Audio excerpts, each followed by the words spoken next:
The frontier is a crucible. It burns away titles and pasts, leaving only the raw spirit. Some break. Others are forged anew, stronger than tempered steel. They called him Lone Wolf. In the vast, untamed territories of 1882 Montana, his name was a whisper on the wind. A Cheyenne warrior whose legend was carved into the very canyons he roamed. He moved with a silence that unnerved even the beasts of the prairie, a shadow gliding between the sun-scorched rocks. While tracking a mountain lion, his eyes caught something unnatural on the ground. Not the print of a predator, but the delicate, desperate scuff of a white woman's worn boot. It was a trail of sorrow leading nowhere, an anomaly in this wild land. He paused, his hunter's instincts replaced by a sharp, unsettling curiosity. This was not the path of a traveler.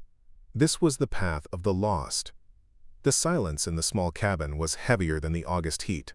Elizabeth Carter, known only as Lizzie, had just finished digging the last of 3 graves. Cholera had been a swift and merciless reaper, taking her father, her mother, and finally, her little brother, Thomas. She clutched the Warren family Bible to her chest, its leather cover softened by generations of hands. The raw earth on her own hands was a testament to her solitude.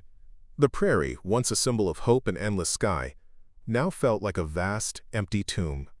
Every gust of wind seemed to carry the faint echoes of her family's laughter, a cruel reminder of all she had lost. She was utterly alone, an island of grief in an ocean of grass. The creak of a wagon announced visitors. Jedediah Thorne, a landowner with eyes as cold and hard as river stones, stood on her porch, flanked by several other settlers. His voice was coated in a thick layer of false sympathy. "It is not right for a woman to be alone out here, Miss Carter." Before she could protest, they moved through her home like a slow tide of vultures. They spoke of safekeeping her possessions, of taking up a collection for her journey east. They took her father's tools, the sacks of flour, and even the embroidered sampler her mother had stitched. Lizzie knew she had no family in the east. She saw the greed in Thorne's eyes, the hunger for her father's modest plot of land. They left her with a few scraps of food and a promise to return with a wagon that would never come. Lizzie stood in the doorway of her plundered home, watching the dust of their departure settle. The sun beat down, unforgiving. She looked at her small, calloused hands, then at the vast, indifferent sky. A resolve hardened within her, solidifying her grief into something sharp and resilient. "I will not perish here," she whispered to the empty air, her voice a fragile thread of defiance. From a high, distant ridge, obscured by the shimmering heat, Lone Wolf watched the lone figure. He saw not a victim, but a flicker of a fighting spirit that refused to be extinguished. The Montana sun was an anvil, and Lizzie was the iron being hammered upon it. By the 3rd day, her world had shrunk to a desperate, shuffling search for shade and water. Her throat was a desert of its own, and the water in her small flask was nearly gone, each sip tasting of warm tin and desperation. She stumbled onward, driven by a primal instinct that refused to yield.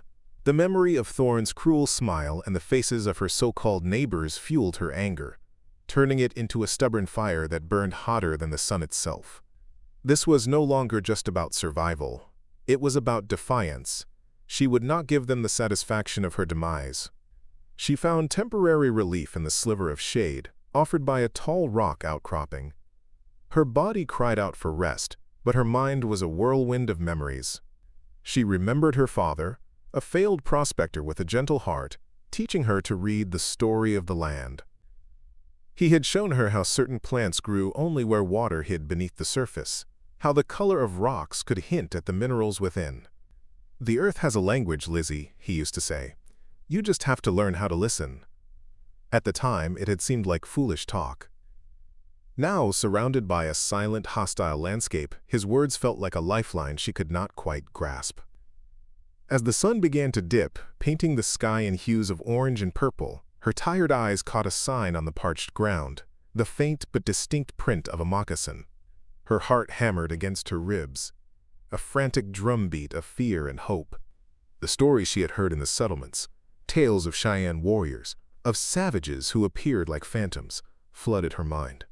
Every instinct screamed at her to run, to hide. But where? The alternative was to lie down and let the desert claim her, a slow, lonely surrender. She was a Carter. Her family had not crossed a continent to have their line end here, in the dust. A choice had to be made. To stay was certain death. To follow the tracks was to walk willingly toward a danger she could not comprehend, a fate whispered about in hushed, fearful tones around campfires. She looked at her hands, blistered and bleeding. She thought of her brother's small grave. A fierce resolve surged through her. If death was coming for her, she would meet it on her feet. With a deep, ragged breath, she pushed herself up and took a shaky step, then another, following the tracks that led deeper into the labyrinth of canyons, toward an unknown fate. Lone Wolf was not a chief, nor did he seek to be. He walked his own path. The elders spoke of spirits in the wind and signs in the flight of eagles. He believed in the sharp edge of his knife, the strength of his bow, and the truth his own eyes revealed. And for 2 days, his eyes had been fixed on the struggling figure of the white woman. He had watched her resilience, her refusal to simply lie down and die. He had seen other white people on this land. They came with loud noises, with arrogance, and with an insatiable hunger for the earth itself. But this woman was different. She was not conquering, she was surviving. He saw in her a reflection, faint and painful, of his younger sister, Mourning Dove. She had been taken not by a warrior's arrow, but by a cough that turned into a fire in her lungs. A disease brought in a trader's wagon full of blankets and false promises. He remembered her fierce spirit, how she had fought for every last breath. The memory was a cold stone in his gut. He held no love for the people who had brought that sickness, the people who now claimed the land where his ancestors were buried. Yet, the woman's solitary fight resonated with that old, unhealed wound. Her struggle was pure, stripped of greed or conquest. The other warriors in his hunting party had been dismissive. "Let the sun and the coyotes have her," one had said. "She is not our concern." They saw only a white woman, an outsider, a potential threat. Lone Wolf saw something more. He saw a life burning with a stubborn flame, refusing to be snuffed out by the uncaring wilderness. Was it pity? He did not know the word. It was a pull, a sense of grim recognition. He sent the other warriors back to the main camp, telling them he would follow a different trail. He needed to see this through, alone. He had to know how her story would end. He watched from the ridge as she finally collapsed. Her body trembled, a final, futile protest against the inevitable. She did not rise again. The sun was setting, and the cold of the high desert night would soon descend, a final, merciless hunter. He could ride away. It was the logical thing to do, the safe thing. It was what his people would expect. But the image of his sister's face flashed in his mind. He nudged his horse forward, descending the rocky slope. He was breaking an unspoken law of his people, inviting a world of trouble into his life. But to leave her there would be to betray a memory he held sacred. A shadow fell across her, blotting out the last rays of the dying sun. Lizzie's eyes fluttered open, her vision blurry. A figure stood over her, tall and imposing against the bruised twilight sky. A Cheyenne warrior. Her breath caught in her throat. This was it. The end she had both feared and, in her darkest moments, longed for. She closed her eyes, expecting the sharp, final pain of a knife. Instead, she felt something impossibly gentle. Strong fingers carefully lifted her head. The cool rim of a water canteen pressed against her cracked, bleeding lips. The water was life itself. It trickled down her parched throat, a cool miracle in a world of fire. She wanted to gulp it down, but the warrior allowed her only small, measured sips, his hand steady. When he pulled the canteen away, she felt a profound, aching gratitude that was so powerful it brought tears to her eyes. They traced clean paths through the grime on her cheeks. He watched her without expression, his dark eyes unreadable. In them, she saw not the cruelty she had been taught to expect, but something ancient and stoic, like the mountains themselves. With a single, fluid motion, he lifted her from the ground. She was weightless in his arms, a bundle of rags and bones. He placed her gently onto his paint horse, its hide warm against her cold skin. He then mounted behind her, his powerful frame a solid wall at her back.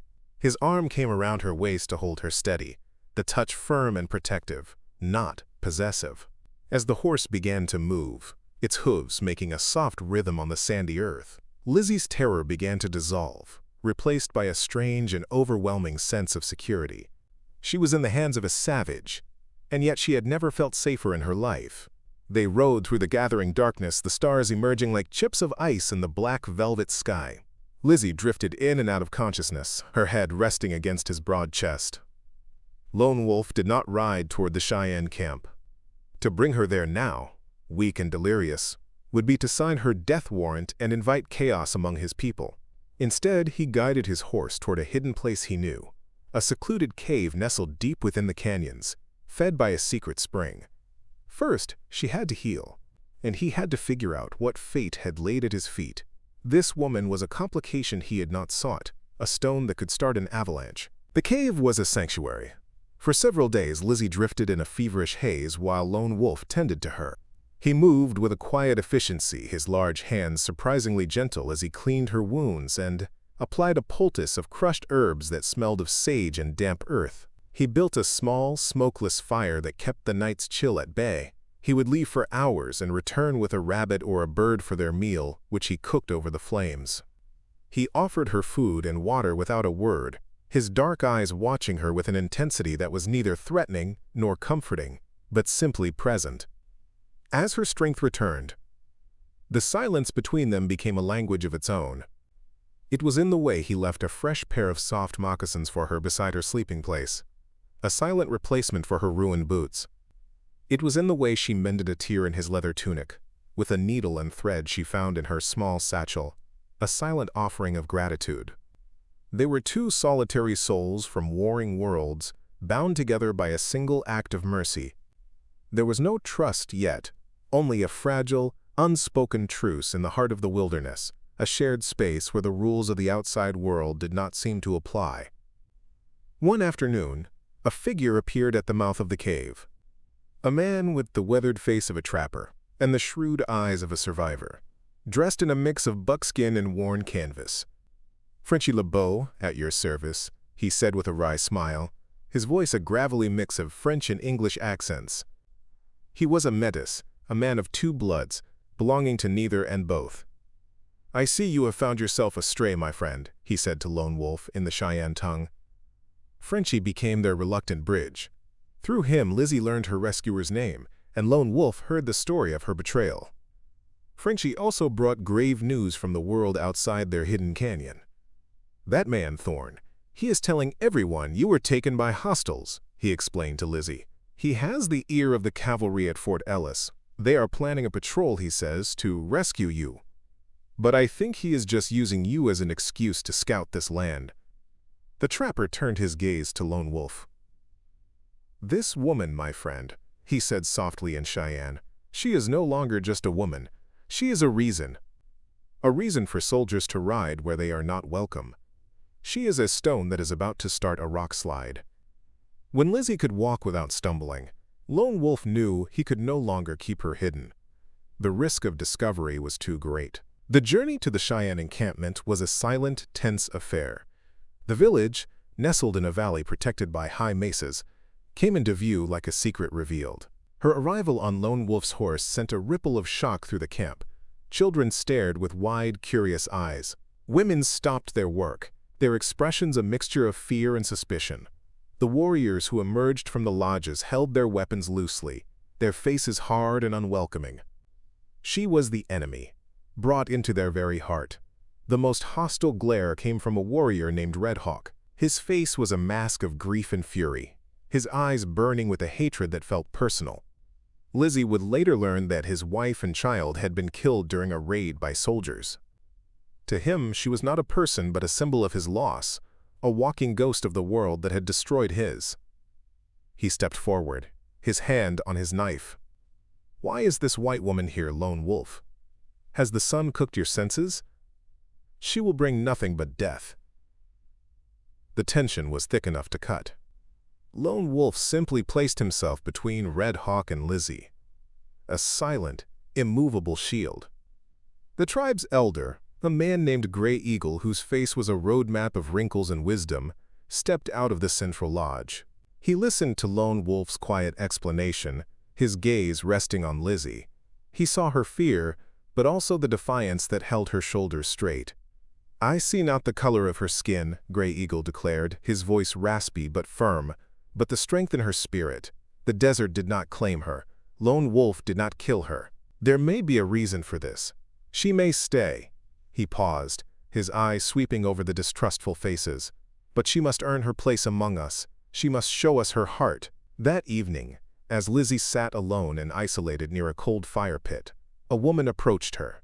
She was graceful, with kind eyes that held a hint of Lone Wolf's own intensity. "I am Singing Bird," she said in halting English. "My brother's heart is not easily moved. You must have great spirit." She handed Lizzie a warm blanket and a bowl of fragrant stew. It was the first act of genuine kindness Lizzie had received since her family's passing. In that simple gesture, a tiny seed of hope was planted. She had an ally, however tentative, in this strange and hostile new world. She was not entirely alone. Lizzie threw herself into the daily life of the camp, determined to prove her worth. The Cheyenne women taught her, with varying degrees of patience, how to scrape hides until they were supple and soft, how to grind corn into fine meal, and how to identify the edible roots that grew along the creek bed. Her hands, once accustomed to needlepoint and baking bread, became calloused and stained. She worked from sunrise to sunset, never complaining, her exhaustion a small price to pay for the grudging acceptance she slowly began to earn. She was learning to be useful, to be a part of the whole rather than a burden. Singing Bird became her guide and teacher. She taught Lizzie words in the Cheyenne language, the names of the constellations, and the stories behind the patterns they beaded onto moccasins. Lizzie, in turn, discovered that her mother's knowledge of herbs was not so different from the Cheyenne way. She showed Singing Bird how to make a soothing tea from chamomile she found growing wild, a small piece of her old world finding a new purpose in this one. A quiet friendship grew between them, a bridge built of shared tasks and nascent understanding. Through Singing Bird, Lizzie began to see the humanity behind the savage label. Her most vocal detractor was an older woman named Bitter Water, whose son had been killed in a skirmish with settlers. Her grief was a raw, open wound, and she directed all her pain and anger at Lizzie. "White poison," she would mutter whenever Lizzie passed. "She will turn our warriors' heads and bring the soldiers down upon us." One day, Bitterwater's young grandson fell ill with a raging fever. The shaman's chants and rattles did nothing to cool the boy's burning skin. Remembering her mother's remedies, Lizzie took a great risk. She prepared a tea from willow bark and, with Singing Bird's help, convinced the boy to drink it. By morning, the boy's fever had broken. He was weak, but he would live. Bitterwater came to Lizzie as she was mending a waterskin. The old woman stood there for a long moment, her face a conflict of pride and gratitude. She did not say thank you. Instead, she placed a small, intricately beaded pouch in Lizzie's hand and walked away. The gift was more powerful than any words.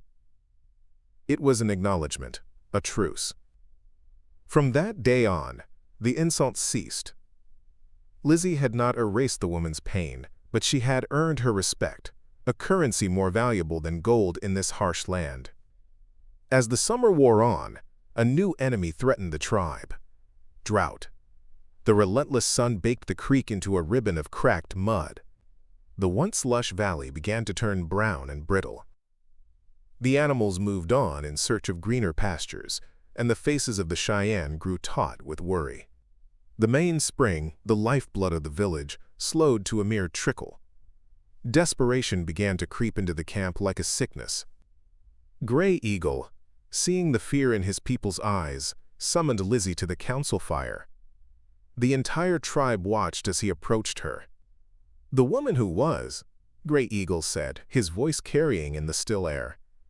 "Your father was a man who looked for water under the ground. Lone Wolf has told us this. Our ways have failed us.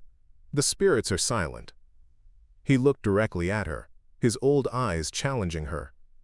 Show us your way. Show us the strength that the desert could not break. Find water for the people. A hush fell over the gathered tribe. It was not a request.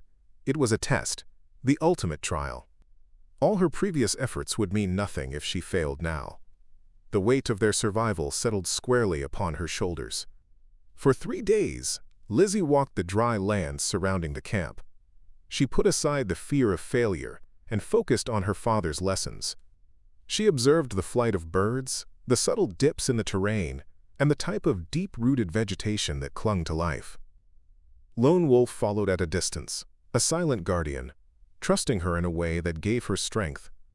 On the 3rd afternoon, in a shallow basin several miles from the camp, she saw it. A patch of willows, their leaves still green despite the drought. She knelt, pressing her hand to the earth. Beneath the dry, dusty surface, she felt a faint, deep coolness. She returned to the camp and led the skeptical warriors to the spot. Red Hawk sneered, "You expect us to dig for a white woman's dream?" But Lone Wolf handed him a digging stick, his expression daring him to refuse. They dug for hours under the oppressive sun. Just as they were about to give up, the soil grew dark and damp. A moment later, a small pool of muddy water bubbled to the surface. A collective gasp went through the warriors. They had found it. That night, as the tribe celebrated around the new, life-giving spring, Gray Eagle gave Lizzie her Cheyenne name, Tashenamani, which meant she who finds water. The discovery of the spring changed everything. Lizzie was no longer an outsider, she was a provider, a hero in her own right. The bond between her and Lone Wolf, once a silent undercurrent, now grew into something deeper and more tangible. They spent evenings talking, sharing stories of their different worlds, finding common ground in their shared losses and quiet strength. He taught her how to read the stars, and she told him of the books she had read. A slow, gentle romance was blooming in the most unlikely of places, a tender green shoot in the harsh desert landscape. Red Hawk watched this growing intimacy with a venomous glare. He saw it not as a bond of love, but as a corruption, a weakness in the warrior he both respected and resented. "He forgets his people for the sake of a pale face," Red Hawk whispered to the other young warriors. "She has woven a spell around him. He is no longer one of us." He used their bond to sow seeds of dissent, preying on the fears of those who saw any change as a threat. The camp became divided, with whispers and suspicious glances following Lizzie and Lone Wolf wherever they went. One evening, under a sky littered with 1,000,000 brilliant stars, Lone Wolf led Lizzie to a high bluff overlooking the valley. The campfires below looked like fallen stars. The air was cool and smelled of pine and dust. He turned to her, his usual stoicism giving way to a rare vulnerability. He took her hand, his touch sending a jolt of warmth through her. "My heart walks the same path as yours, Tashenamani," he said softly, using her Cheyenne name. He leaned in, his intent clear, a promise of a kiss that would seal their two worlds together. Just as their lips were about to meet, a frantic shout echoed up from the valley below. A Cheyenne scout rode into camp at a full gallop, his horse lathered in sweat. The moment of tender intimacy was shattered. They hurried back down to the council fire to find the camp in a state of alarm. The scout brought dire news. A large party of armed men, led by Jedediah Thorne and accompanied by a cavalry patrol from Fort Ellis, had been spotted just a day's ride away. They were marching directly toward the Cheyenne lands. Lizzie's past had finally caught up with her, threatening to destroy her newfound future. The council was a storm of angry voices. Red Hawk argued for a swift, preemptive attack. "We must strike before they reach our lands, show them the price of trespassing." Gray Eagle, however, counseled caution. "To attack soldiers is to invite the entire army upon us. It would be the end of our people." Lone Wolf stood silent, his face a grim mask, his gaze fixed on Lizzie. He was torn between his duty as a warrior and his desire to protect her. Lizzie knew she was the cause of this. She stepped into the center of the circle. "There may be another way," she said, her voice steady. "A way that does not involve bloodshed." She proposed a bold plan. She would go out to meet them, but not alone. She asked Frenchy LeBeau, who had arrived to warn them, to come with her. Thorne's party includes trappers and prospectors he hired as guides, she explained. They are not soldiers. Their loyalty is to their own survival, not to Thorne's greed. She intended to speak to them, to turn Thorne's own men against him by revealing his true motives, to seize this land for himself, driving out not only the Cheyenne, but the independent trappers as well. It was a dangerous gamble. If it failed, she would be captured and all would be lost. At dawn, Lizzie and Frenchy rode out under a white flag. They met Thorne's party in a wide, open plain. The cavalry lieutenant, a young, arrogant officer, demanded her immediate surrender. "You will answer for consorting with these heathens, madam?" But Lizzie ignored him. She addressed the trappers directly. "Jedediah Thorne has not told you the truth," she called out, her voice clear and strong. "He uses my name as an excuse. He wants this valley, and when the Cheyenne are gone, do you think he will share it with you? He will bring in the law, the fences, and he will push you out next." A murmur of unease went through the trappers. They knew the truth in her words. Frenchy LeBeau stepped forward. "She speaks the truth," he said. "This is a rich valley. Thorne wants it all." The lieutenant, seeing his civilian support wavering, grew angry. "Prepare to advance," he ordered his soldiers. But at that moment, Frenchy and the other trappers slowly lowered their rifles in a clear sign of non-participation. Simultaneously, Lone Wolf, Red Hawk, and 100 Cheyenne warriors appeared silently on the surrounding ridges, their bows drawn. Outnumbered, and with his support crumbling, the lieutenant had no choice. He cursed, wheeled his horse, and ordered a retreat, taking a humiliated Thorne with him. Peace had been won not by arrows, but by courage and wisdom. Years later, Lone Wolf, now the respected chief, and Lizzie, his wife, would look out over their peaceful valley. Their children, a blend of two worlds, were living proof that a bridge could be built, even in the heart of the unforgiving West.